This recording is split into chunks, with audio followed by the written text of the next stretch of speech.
All right, we're going to start with the nation.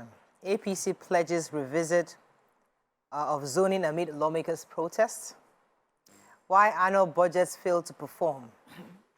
Oyetola urges Osun APC to accept Supreme Court's verdict on Adeleke.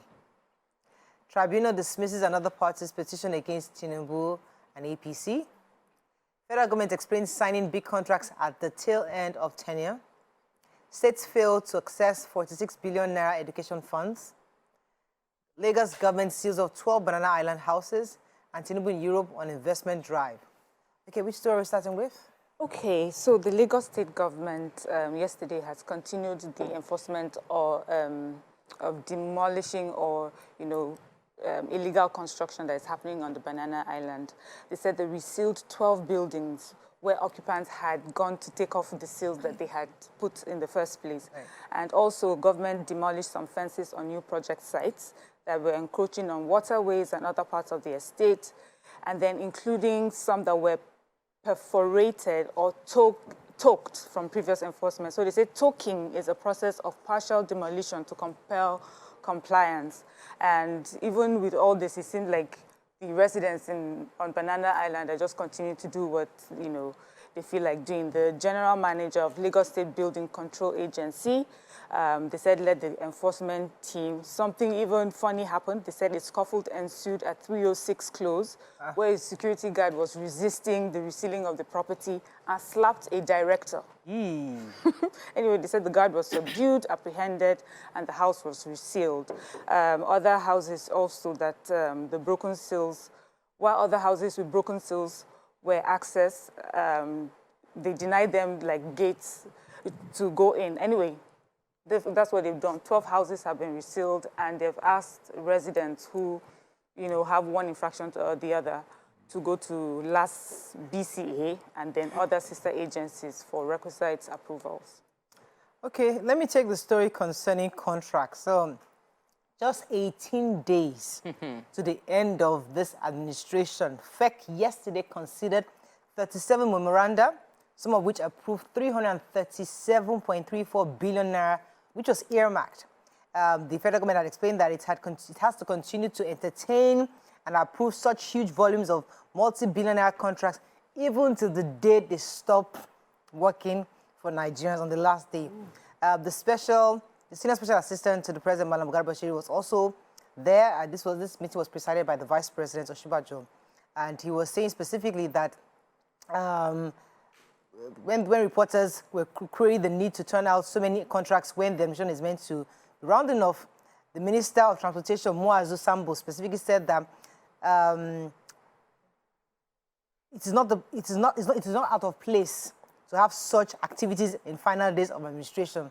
So there was really no reason given, but huge sums that were approved yesterday at FEC meeting, 18 days. I don't know how they plan to use it utilize this amount of money. So the Universal Basic Education Commission, UBEC, yesterday said over 46.2 billion matching grants for the development of public primary and junior secondary schools has remained unassessed by some states. So there's a lot of data concerning that. They said this was spoken by the acting executive secretary of UBEC, Professor Bala Zakari, and he said this during his oversight visits to the commission.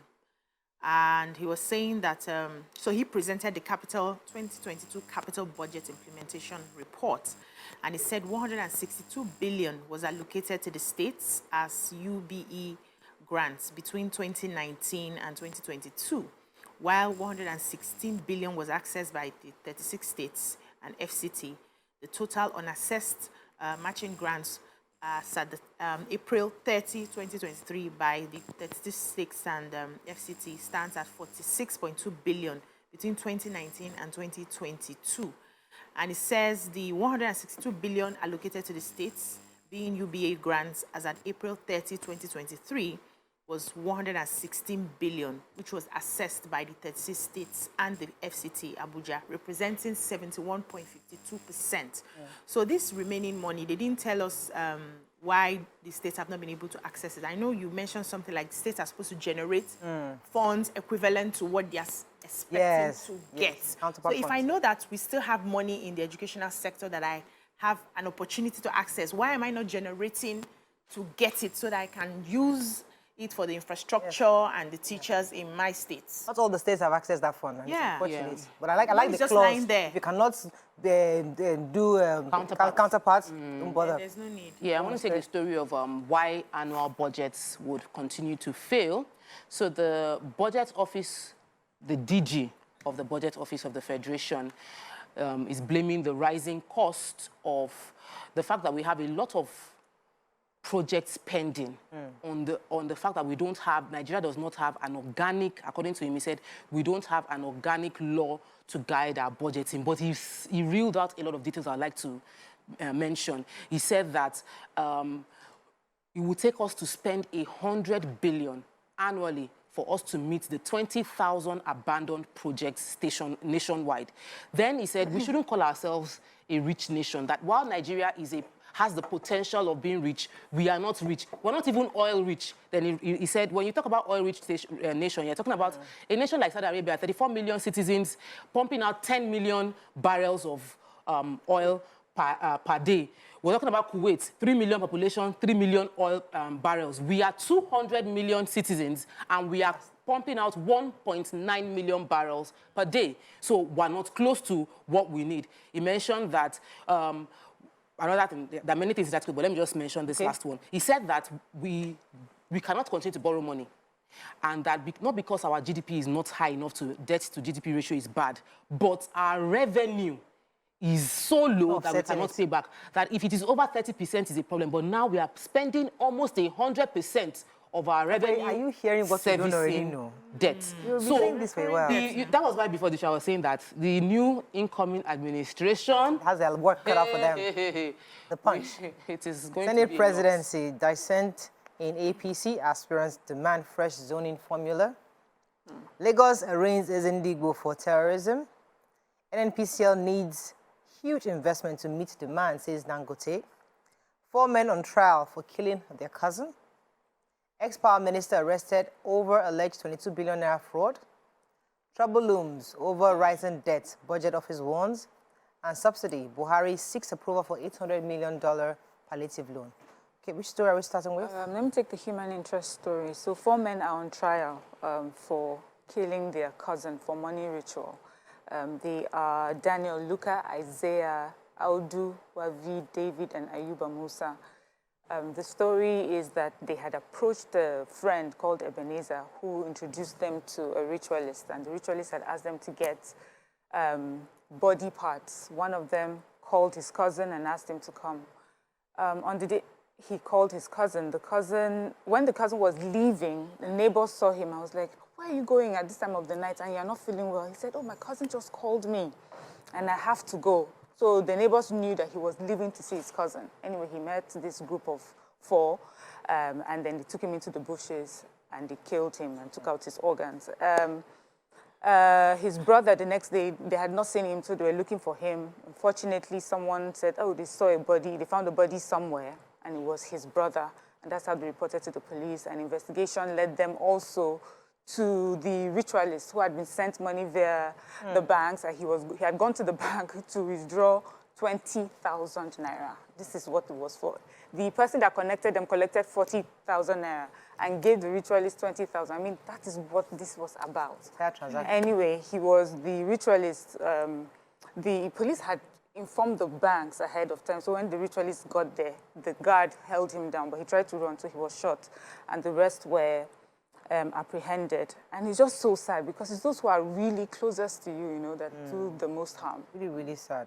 Let's go on a quick break. When we come back, we continue with our review. Stay with us. We'll be right back. Thanks for staying with us. We're still reviewing Punch. You have a story, BC? Yeah, so Africa's richest man and chairman Dangote Group, Aliko Dangote, has said that the Nigerian National Petroleum Company Limited, that's NNPCL, needs to roll out massive investments in terms of oil and gas to meet the demands for these commodities. He said the national oil firm should invest more because there were many off-takers waiting to take off the products from the company.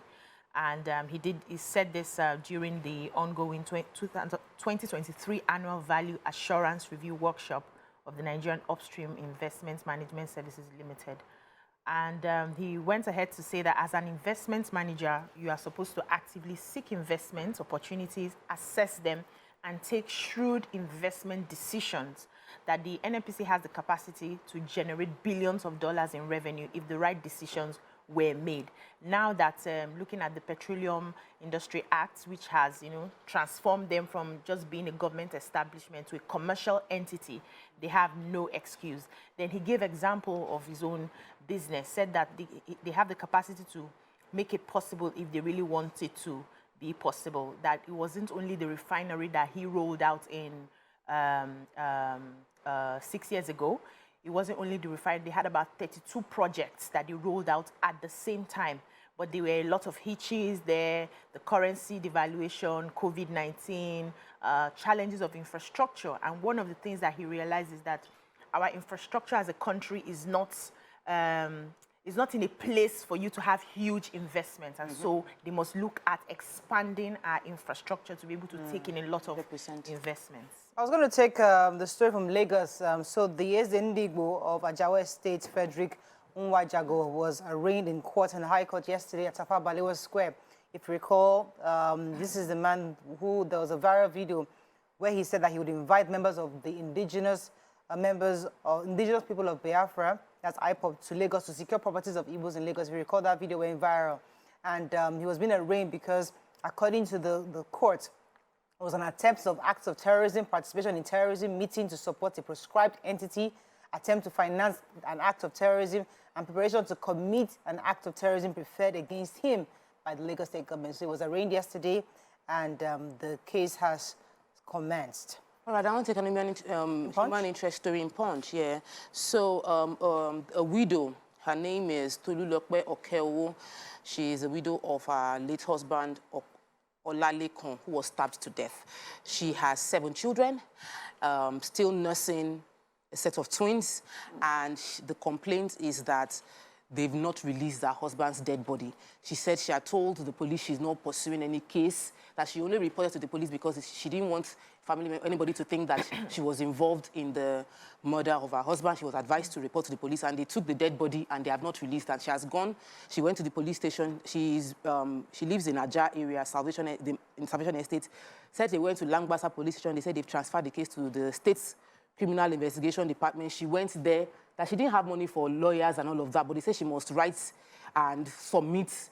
That she wrote, submitted, they still haven't released her husband's body, that she's trying to take care of the children left behind, and that the cost of mortuary is accumulating and she would have to pay, that she doesn't know why she's being deprived of the police report necessary for her to get the cops out. So she said she has contacted Punch has contacted the police public relation officer, Benjamin, and Ohundeyin said that the woman should be advised to go and meet the head of the particular unit doing the investigation, and that confirmed. Yeah. But I just feel like when the state had established that murder had occurred, it's no more about her. It's about the state. The state, they can actually, there's a case beyond her right now. So it's not about you. But she's waiting for a police report so that she can collect the corpse and bury.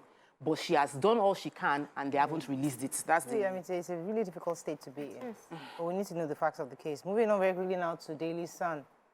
National Assembly leadership, APC hints of review as rejection greets zoning arrangement. NGC rejoices as court bars NBC from imposing fines on broadcast stations. Tinubu travels to Europe to meet investors, fine-tune transition plans. While we're still awarding multi-billionaire contracts to federal government. LPOB back a article on live broadcast of tribunals proceedings. Panic as sit-at-home enforcers burn vehicles in Anambra. And insecurity poverty getting worse in Nigeria, says Bishop. Okay, which story are we starting with? We have a gunman enforcing an illegal sit-at-home order in Onitsha, the commercial nerve of Anambra State, yesterday, and they went ahead to burn a bus and a tricycle in the area. So there was a trending video of the incident which showed the vehicles on fire in the video, and some gunshots were also heard. And they said a message was circulated on social media last weekend stating that there will be a 4-day sit-at-home exercise in the southeast, beginning from Monday, May 8th to Thursday, May 11th, and no reason was given, however, for it. So the residents of the commercial city, everybody got panicked, and you know, they were spreading the news of the incident. But the police waded in immediately. They said they had sent their men to restore peace. And yes, so while they were trying to chase the people who they felt were the ones who passed the message about the sit-at-home, said they were heading towards Abagana in Njikoka local government area.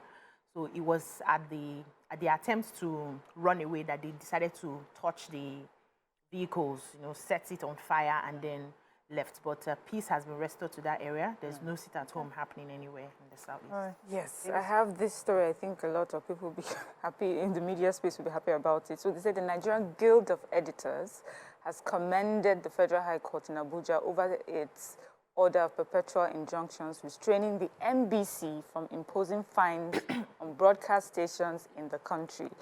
Let me see if I can summarize it. It just says that the court held that the NBC code, which empowered it to impose sanctions, is in direct conflict with Section 6 of the 1999 Constitution that vested judicial powers in the court.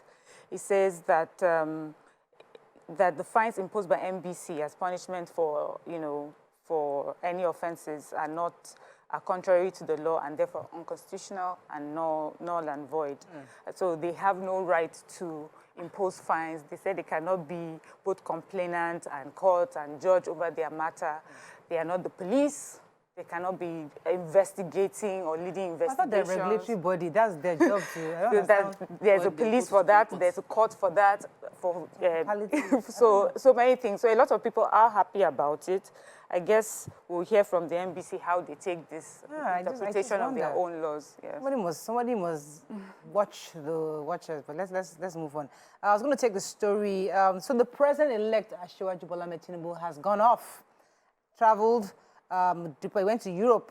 According to his media aide, Tinubu will use the opportunity of the trip to fine-tune his transition plans and other programs and his policy options. He wanted to move away from unnecessary pressures and distractions that stays in Nigeria, because usually we all know that once he's in the country, it's like a mecca for different people coming together. Also, during this visit, the president-elect will engage with investors and other key allies with global marketing investment opportunities for the country, and to secure his administration's readiness to enable business-friendly climate for policies and regulations that he plans to have. He had promised that he would hit the ground running in the past, so people are expecting that these alliances he's trying to put together would help ensure that his administration start work immediately. They're sworn in on May 29th. Let me take the story about financial infractions. So the Senate has indicted the NAFDAC, NECO, about 45 other MDAs based on the indictment that was sequel to the report from the Attorney General Office, Auditor General of the Federation office from 2017 and 2018. They said that they were going to also, the Senate committee is also going to push for the National Assembly recommended annual federal audit report so that they'll be able to better fight corruption within the system. They highlighted a particular case where NIMASA had paid $10 million for legal fee and technical charges without result to the consulted revenue fund. They said they paid $5 million for the legal fees, and they did not mention the legal company, but the legal company was supposed to just provide some services, and then there's a $5 million consultative charges. And these similar payments were recorded by other MDAs, which is why this indictment was done. And they are hoping that if we get annual audited reports, we will be able to stem the corruption within MDAs. Very quickly, Vanguard, senators-elect, reps-elect move for open contests. Presidential poll, court adjourns Obi's petition against Tinubu till May 17th. Dangote Aluminium hail NNPCL's performance under Kyari. BVN has no expiry date, says CBN. How bandits try to cripple northern economy, says El-Rufai. UK court permits Kanu to appeal judgment in favor of FCDO. Supreme Court verdict, focus on delivering good governance, Oyetola tells Adeleke. 22 billion naira fraud, EFCC arrests ex-power minister Salim Aman. Buhari writes Senate, seeks approval of $800 million loan. And NG hails court for stopping NBC from fining broadcast stations. Okay, which story? They say that former Minister for Power, Salim Aman, has been arrested by EFCC, and it has to do with an investigation over, alleged corruption in the execution of some power projects. The story in summary is that 22 billion naira was diverted, meant for projects, but he and a few others shared this money amongst themselves, bought themselves properties in Nigeria and abroad. Some of these properties have been recovered, millions of naira and dollars have been recovered as well. But EFCC at the time of this report could not be reached for further details. This is some brazen allegations. Okay, so that is all we can take on Front Page Review. When we come back, we'll bring in our first guest of today. Stay with us, we'll be right back.